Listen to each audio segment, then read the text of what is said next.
We've heard that inflation has stayed exactly at the same level. It's still running high at 8.7, leaving families up and down the country really struggling to make ends meet. Official figures show how dramatically prices have risen in the past year.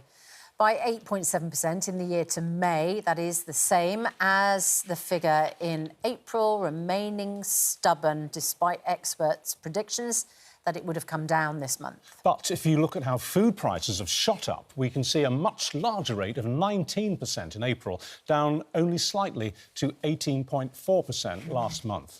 The Chancellor, Jeremy Hunt, has this morning said, "We know how much high inflation hurts families and businesses across the country, and our plan to halve the rate this year is the best way we can keep costs and interest rates down. We will not hesitate in our resolve to support the Bank of England as it seeks to squeeze inflation out of our economy whilst also providing targeted support with the cost of living." But the trouble is the Bank of England has one lever to bring inflation down. That is to raise interest rates, which is causing a real agony for people with mortgages, which also causes real agony for people who are renting from people with mortgages. So we're joined now by Salim Shafi from the consumer help group Money Buddies to explain what this means for all of us and how we might be able to help. And from Keighley in Yorkshire, Samantha Spencer. Now, Samantha, you work in a care home.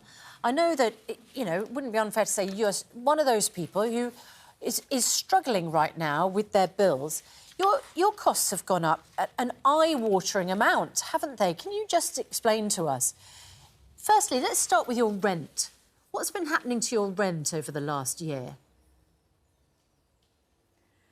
Well, my rent has gone, is actually due to increase from £695 to £740 a month, which is quite a high, going up quite high, really. Yes, and that is on top, then, of your weekly shopping bill. We've seen food inflation is so high. How much would you say you're spending more weekly on your grocery shop? Roughly about another £80. Because it was how much? About £150 a month, and now it's £210 a month. But it's your energy costs that shrivel me. You were spending under 100, £85 to £90 a month. How much are you spending now? 250. Gee. How are you managing? How are you dealing with all of this? I'm just cutting costs back on everyday things, really. Going for the lower-end brands in the supermarket. Different kind of thing for the kids, like not taking them out on as many days out as I would like to hope to. Also, just cutting back on the other essentials, like takeaways and treats for them. And I suppose a holiday's out of the question? Yes, at the moment, yeah. If you look back, can't afford to have any spare money. Samantha, if you just look back a couple of years ago, 2 or 3 years ago, you would have been much better off and presumably a lot happier than you are now. Well, yeah, I would, because we were going out on... we went on holiday literally every single year. We went on days out every month, really. We took the kids out on every month. We got a better shop for the money. I was able to treat the kids. But now we're just going back on everything. And the thing is, just afford to live, really. We're all accustomed, aren't we, for things to get a little bit better as we carry on working, and stay in work. We expect things to get better. It's a real blow that actually as we say, you're so much worse off now than you were just 12 months, 18, 24 months ago. Oh, yeah, a lot worse off with the cost of living and all being so high at the moment. And Sam, I just want to clarify, because, of course, your food bill was £150 a week. It has gone up to more than £200 a week. How many... You've obviously buying for a family. How many children do you have? I currently have 4 children. Yeah, so you're trying to stretch that between 4 children, you and your partner. And what about your wages, Sam? Have they gone up? They have gone up slightly, but you don't really see the increase with the cost of living and the taxes. It just takes all the extra. Yes, yeah, it's just swallowed up, isn't it? And yet, apparently, of course, the government says that, rising wages is fueling inflation. But in your case, rising inflation is actually gobbling up any increase in your wages. Well, look, Sam, stand by, because we have Salim Shafi from Money Buddies here in the studio. Sam is representative, isn't she, of what is happening. And it's, I honestly find it infuriating that we have this statement from the Chancellor who says, well, our best plan is to halve inflation. Well, where's the halving of inflation? We've got a second month of 8.7%. Yes, I'm not quite clear how he's going to do that. We're not in a cost of living crisis, we're in the cost of life crisis. People are being bled dry at the moment, and with very little hope about what's going to happen in the future. You know, with 80% of the 8 out of 10 people that we help are already in what we call deficit budgets. So once we've looked at stripping down as much of their costs as possible so they can cope, there still isn't enough income coming in to live. So I wonder how inflation is going to come down when people already can't afford to do the things they need to do. And her rent is likely to go up again. Yes, it is. If we do get a rise in rates tomorrow from the Bank of England, that's going to affect the guy who owns the house, the mortgage, and he's going to pass it on to her. Absolutely. So we're seeing a lot of private landlords passing on costs to their tenants, and tenants absolutely struggling. Yeah. They can absorb some, but they're absolutely struggling. And private landlords are also putting the houses up for sale, which is shrinking the housing market because people can't get buy the houses. So it's really difficult. And fewer houses available puts the rent up for everybody, of course. Now, you've got a bit of help available here, because you've said that your research indicates that a lot of people who are entitled to claim certain benefits don't know that, and they don't claim them. And everybody should have a really good look at what they might be entitled to. I absolutely agree with you on this one. It's really important. I'm not saying the benefit system is perfect. It's way below the level of benefits that people should be getting in our society to live OK.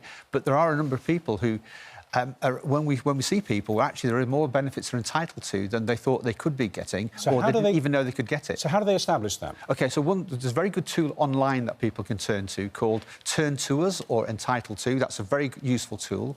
You can put your details in, but it's anonymous, so nobody knows who you are. Okay. So you can check to see what benefits you could be entitled to. And what sort of information will they want from you so they can tell you that? Well, they want to know what your income is, your household situation. They want to know a little bit about your postcode area, but not necessarily your own property, so they can work out if you can get any council tax support, for example. Okay. Number of children that you have, so they can work out if any of the benefits that you could be entitled to because of the number of children. And what's the name of the site again? There's two. There's Turn to Us or entitled2.co.uk. Turn to Us or entitled2.co.uk. And if you're not sure what to do, contact an organisation like ourselves. Go to the Money and Pension Service website, and they'll have a list of free independent organisations that can give you that support and actually help you navigate those tools if you're struggling yourself.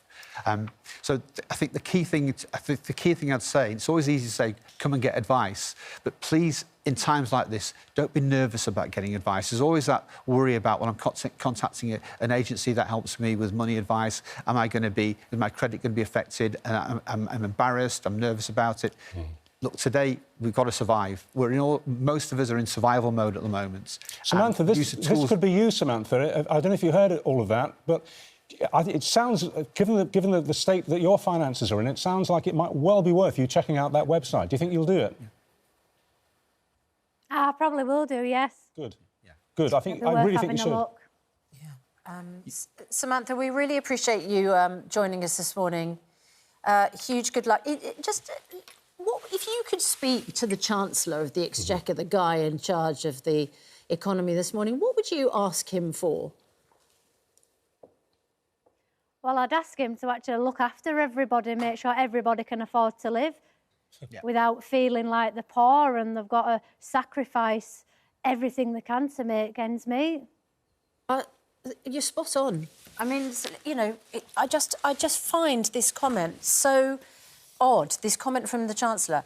We know how much high inflation hurts families and businesses. Our plan is to halve the rate. It's the best way we can keep costs and interest rates down. And yet interest rates are going up in order to keep inflation down. And interest rates hurt business going up, hurt businesses and families as well. It doesn't seem to be an answer in that comment for Sam, who says, you know... It's an inherent contradiction, isn't it? Allow us to live, value us. Complete contradiction. food inflation is very high, over 19% at the moment. And that's really hurting people. How can people survive when food inflation is 19% and likely to continue through the rest of this year? I think the thing that's really interesting from the Chancellor is that he's going to speak to mortgage lenders this week and have a chat with them about what they think they can do to help people who are struggling with their mortgages. I think they need to do a little bit more than that and actually start to... More than a cosy chat? Yeah, more than a cosy chat. What Martin Lewis said, Exactly. of course, on the programme this week. Yeah. It's not enough to talk about it. If you were talking to them, what would you say to mortgage lenders? Well, I'd say stop repossessions at the moment, stop evictions. I'd even ask the government to pass law and say, look, we need to be directive to the banks, to the mortgage lenders at the moment, not just say, well, let's have a chat, see what you can come up with. Yeah.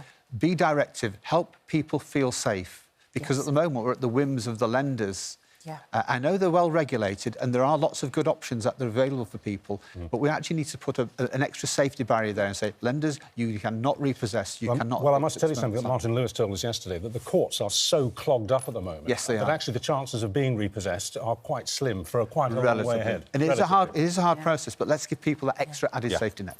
Salim Shephard, thank you so much from Money Buddies, and Samantha, our thanks to you. Thanks, as well. Samantha. Yeah, all Good the luck. very best.